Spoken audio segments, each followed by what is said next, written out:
Am I the antagonist for asking my best friend to stop bringing his girlfriend everywhere? I, 28 female, have been with my boyfriend, 34 male, for nearly 5 years. We have about half of our hobbies/interests in common, but we also both have things we like to do that the other person doesn't enjoy as much. About 2 years ago, we moved to a new place, and that's when I met Jack, 29 male. Jack and I became good friends very quickly as we have a lot of interests in common, and I consider him my closest friend here.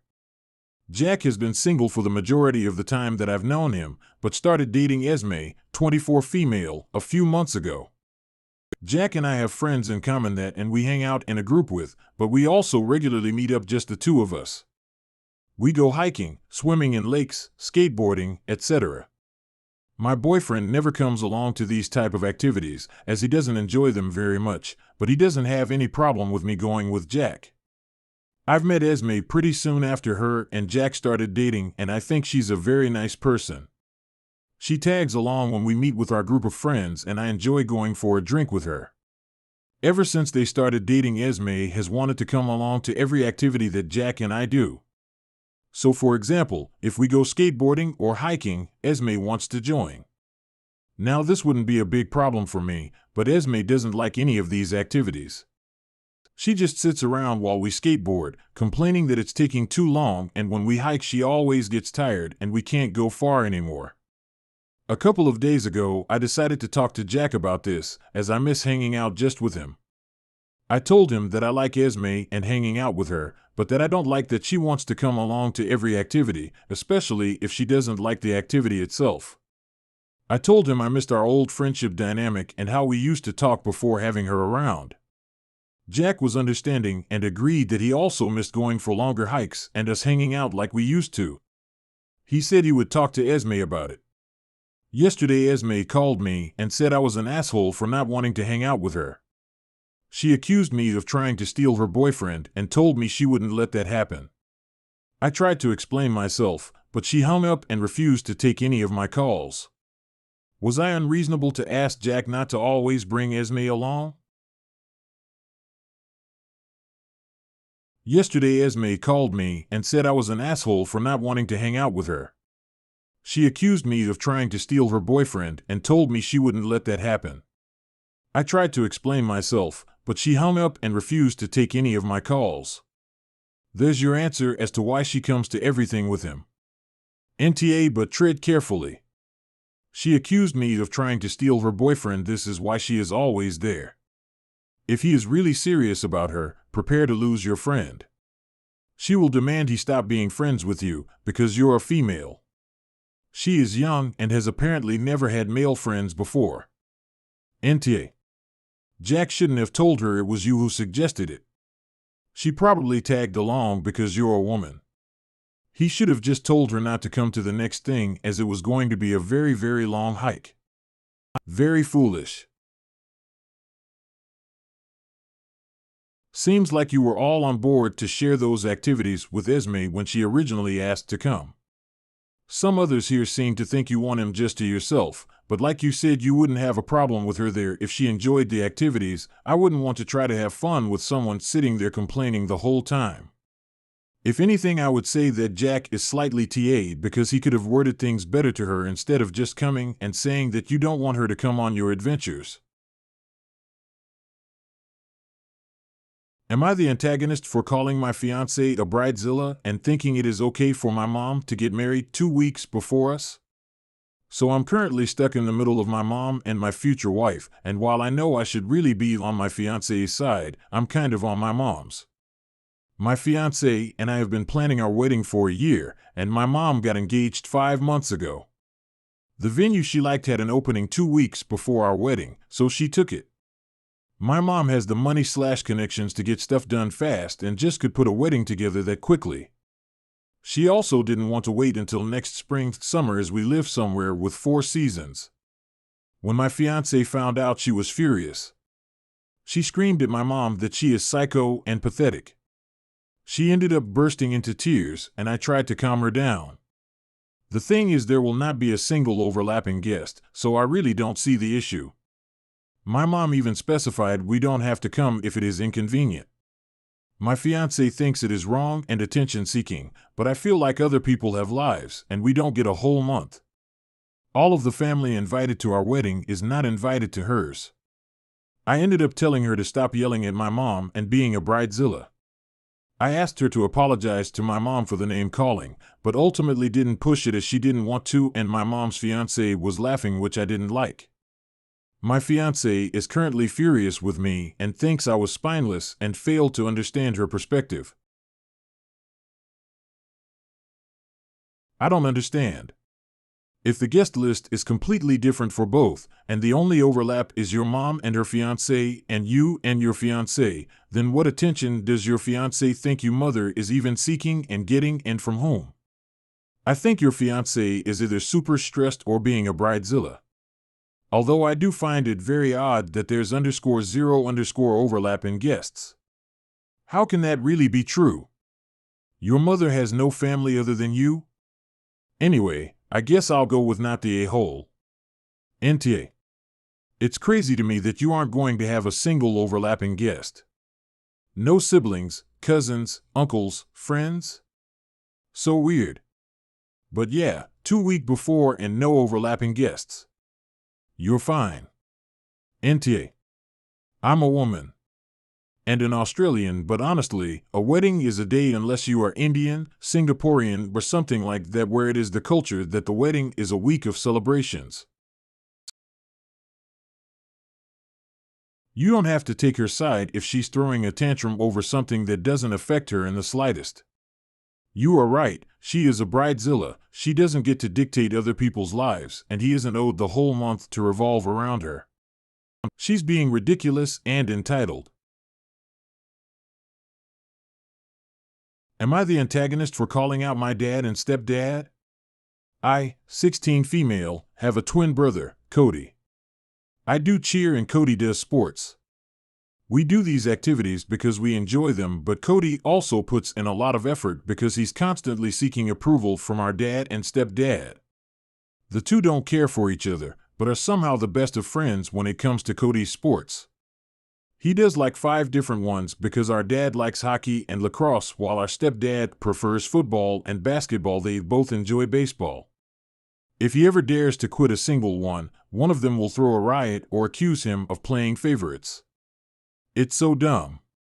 Sometimes Cody's schedules clash or get so overwhelming to the point where he'll lay on his bedroom floor for hours and dissociate. It's been like this since he was like 10. My mom and stepmom think it's just men being men and that boys enjoy sports, so Cody probably doesn't care, but like there's a limit to everything, right? We were having a celebratory lunch for our older sister before she leaves for college and both sides were there. The lunch ended at 2 p.m. and our sister asked if we wanted to go to the mall. I said yes, and Cody was clearly going to say yes, but our dad said he had baseball practice. Cody tried asking if he could sit out one day since he hasn't missed a single practice of anything in his life, but our stepdad joined our dad's practice makes perfect speech and backed out. They then tried using me as an example. Oh, Ashley's never missed a day of practice, and look at her. Medals and trophies for days. I thought this was ridiculous. I've missed plenty of practices and Cody has more awards than me. I asked them if they were being serious and told them what I just mentioned. My dad kept telling me to be quiet, but I called him and my stepdad losers that need to realize that Cody is a human being with limits, not a doll they can program or play with. Both of them were very embarrassed. My dad told me that I was being very disrespectful. My mom joined in and said I was reading too much into the whole thing and that they're men and I simply won't get their dynamics. I call bullshit, but they're all saying I'm in the wrong and need to apologize. My sister agrees with me, but says I was disrespectful. Cody doesn't want to talk about it. Am I the antagonist? Just to make it clear, the practice was an informal one. Think of it as extra credit / to strengthen specific skills. NTA, it needed to be said, and it's sad that no one has said it before. Good for you for standing up for him. When your brother has a breakdown because of the pressure, your dad and stepdad will be there all confused as to why that's happened. NTA, somebody has to stand up for your brother, and since both moms in this scenario failed to do so, your brother is lucky to have a sister like you. Both your dad and stepdad are the AHs in this scenario.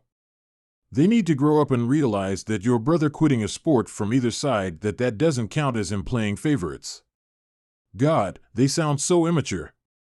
NTA, your parents all suck. You did good. Maybe reach out to someone that they are afraid of to set them straight, a grandparent maybe. And next time your parents say no, drag your brother out with you anyway. How on earth could all of the coaches sign off on this? Cody's going to drive his body into the ground, because I guarantee you that the responsible coaches are planning their routines with rest days and without the other coaches, because who the hell plays 5 sports? Most people just commit to one, or a couple, with good reason. Good on you for sticking up for your brother. Am I the antagonist for putting my foot down and refusing to back my nephews? I, 24M, suffer for some mental health issues that I developed as a teen. Am fine most of the time since I'm done in therapy, but I still have some triggers that pretty much makes me relive me trauma. My brother and his wife, both 38, has a son that's 18 now. I love my nephew, I really do, but FK me, he's a spoiled brat that makes everyone's life miserable. He enjoys seeing people suffer and then acts like he has done anything. My brother and his wife always makes the whole family back him. Recently he found out about my trigger and is hellbent on making fun of me for it.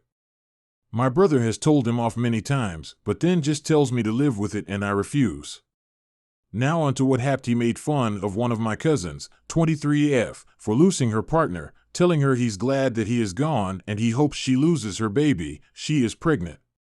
Well, he is now banned from every family event, from seeing our grandparents, his great-grandparents, and from our other sister's home. I myself has lost any hope in him. However, my parents and my brother came to me and asked me to tell the family that he was just joking and he didn't mean it. I told them to explain the joke to me about my trauma and the joke about how he's glad our cousin is a widow and how it's a joke wishing that she will lose her baby. I told them if they can explain the funny part to me, then I will go and talk to the rest of the family. They sat there for about a minute trying to come up with an answer, but they couldn't, so I said I want to it. They called me an off for not backing my nephew. All I said was I'm fine with that. But I'm feeling bad for my brother, so. AITA? NTA at all, and I love how you handled it. Your nephew sounds like a little monster who is turning into a big one. If that's how he treats family, I hate to imagine how he'd treat a stranger. Cutting him off is for the best. If he learns how to be a person with actual empathy, maybe you can revisit the idea, but until he shows that he wants to change for the better, I would not engage. I do think your brother and sister-in-law are also AHs for condoning his behavior. I am not really good versed in mental illness, but holy fucking tootie, your nephew is nuts. This dude needs to be checked up. And you would have been an asshole if you defended such behavior. So not the a-hole. NTA. Your brother is trying to ignore your nephew's behavior instead of dealing with it. Your nephew should have been in therapy a long time ago. His behavior toward you and your cousin is frightening. There are lots of red flags here. Don't feel bad for your brother. Instead, go NC with him and your nephew. You might also want to go LC with your parents. You said you feel bad for your brother, and I totally get that. But the only way things are going to improve for him / his relationship with the rest of the family is for him to stop condoning his son's behavior. Maybe this is the wake-up call he needs. Am I the antagonist for refusing to be a bridesmaid the day of the wedding? My 19 female sister, 26 female, is getting married in a few days. When I heard the news 9 months ago, I was ecstatic. She's marrying an amazing guy, 33 male, and they're the perfect match. At first I expected to be asked to be the maid of honor, but that didn't happen, which didn't bother me too much. I still got to wear a pretty dress and stand by her on her happy day, right? Wrong. As the time passed, I found myself doing all the jobs of a maid of honor minus the title. But I did it. It was fine. Then came the bridal shower. We were to gift naughty clothes, and I put so much time and effort in her gift. It was a gorgeous Langari set and a card with sex advice. She's still a virgin. She made a point to mock my gift in front of everybody at the shower, and then, after the shower, call my cousins overseas to make fun of my gift to them. Needless to say, I was hurt and cried a lot, but I kept going forward with the wedding nonetheless. Come the week of the wedding, she gathered all the bridesmaids to have a bachelorette party, but didn't invite me. It wasn't because of alcohol, because there was no alcohol present in the party, or male strippers, or any of that. I confronted her, and she didn't really respond, just a half-assed sorry. Today is the wedding day, and we were practicing the entrance and stuff, and she puts me at the end of the line of bridesmaids. I didn't accept to be the first. I'm not the aide of honor, but I thought she'd want me close. I was wrong. I have surgically induced arthritis, so all the standing was putting me in a lot of pain, and later I'd have to do that with heels, but I toughed it through and kept my mouth shut. But then she asked our family to have a moment together and again excluded me. So I simply told them that if she's not going to be valuing me at least slightly, then I'm not going to be her bridesmaid. I told her I'd still do the makeup for everyone, that I'd gladly do her nails and happily watch her get married, but not as a bridesmaid. My mom is calling me an for not wanting to, but I think I'm handling it well. So am I the antagonist? Edit, I see some of you guys are confused. The practice was today, and so is the wedding. My sister left everything last minute, hence why I'm doing makeup, etc. So the venue was only ready and open today. If everything sounds messy, it's because it is messy. Update, my sister came to talk to me, begging me to be a bridesmaid again because she really wanted the whole family there. We talked it through. I think she's genuine.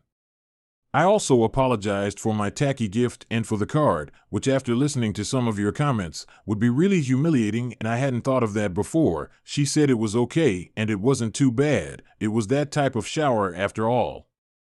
I ended up being a bridesmaid after all, but reminded her I have arthritis and asked if I could sit, and she said yes. I did end up doing her nails, and for the bridesmaids too. I skipped out on the makeup because one of the other bridesmaids was way more capable and ended up just doing my mom's and my own makeup. It was a beautiful wedding, and I'm happy she found the one. They truly are compatible. It's amazing. Todd. I would have told her I'm not a bridesmaid the instant I didn't get invited to the bachelorette party. Also getting excluded from the family gathering too. Unless I missed it, it doesn't seem like your sister ever actually asked you to be a bridesmaid. If not, you aren't a bridesmaid, and that is your answer to Mom. I am not a bridesmaid, was never asked, was never included. NTA, if I were in your shoes, I'd stop doing anything for her altogether. No free nails, no free bridal makeup, no nothing. She took the time and effort to humiliate you / your gift without an ounce of remorse or even appreciation for the shit you do for her and her wedding. I'd block all calls if I were you until the wedding. Stand up for yourself, or else she and your mom will just bully you into doing shit again for her. You don't have to feel bad about standing up for yourself and refusing to be a doormat. If they don't care about you, care about yourself. Honestly, I would like to know her excuses for all the other crap. Like, not inviting you to the bachelorette party. Having you do all the work of the maid up on her, but without the title of maid of honor. Leaving you out of the family moment? WTF, man? Am I the antagonist for saying I won't make part of my family's lunches anymore? I, 37 female, have 4 children and a husband. All of my children are school-aged, 5, 7, 10, 13, and my husband is 39. I make all of their lunches for the next day for them. It's usually a PB&J, chips / crackers, and a yogurt every day. It's cheap, easy, and they all like it. Sometimes if we have takeout or pizza or something the night before, and the member didn't finish their portion, they'll get it in their lunch the next day. This is especially the case for my 7-year-old who doesn't eat much at once, and will likely be the case for my 5-year-old as she eats the same way. Additionally, sometimes I'll use a different jelly, or crunchy peanut butter with the creamy, or use honey instead of jelly, or sub and use a turkey and cheese. Plus the side is switched up regularly, and the yogurt flavor is always different. So there's lots of variety within a sandwich, side, and yogurt. With that being said, I understand that having the same thing over and over can get boring. If I'm asked to sub an item and I will. This is why when my oldest started complaining about lunches being boring in that complaining tone kids use, I wasn't hurt. I asked what he'd like instead, and he shrugged and said something not boring. At this point, my husband and second oldest joined, echoing the sentiment with no solutions.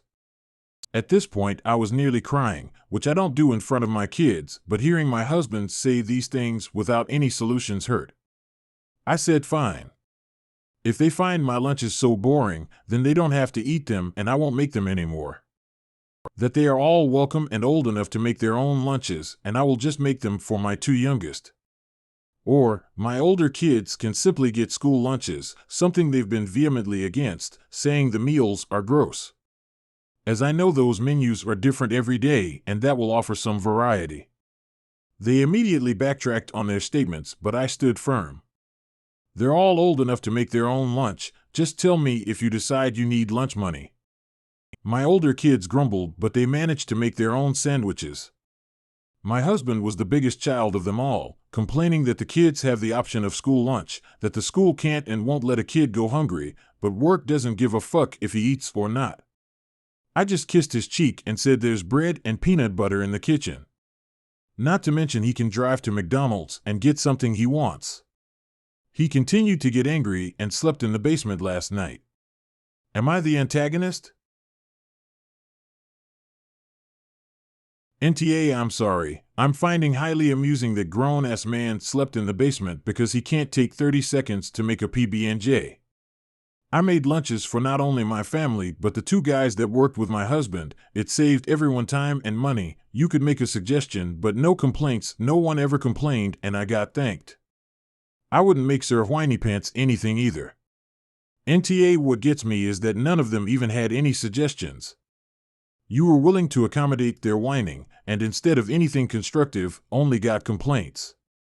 I would absolutely feel taken for granted, and I would also not want to do labor that is entirely unappreciated. Good for you. Plus the kids I get. Kids are notorious for not understanding the effort things take. But husband? He should know better, and to take it out on you is his bad.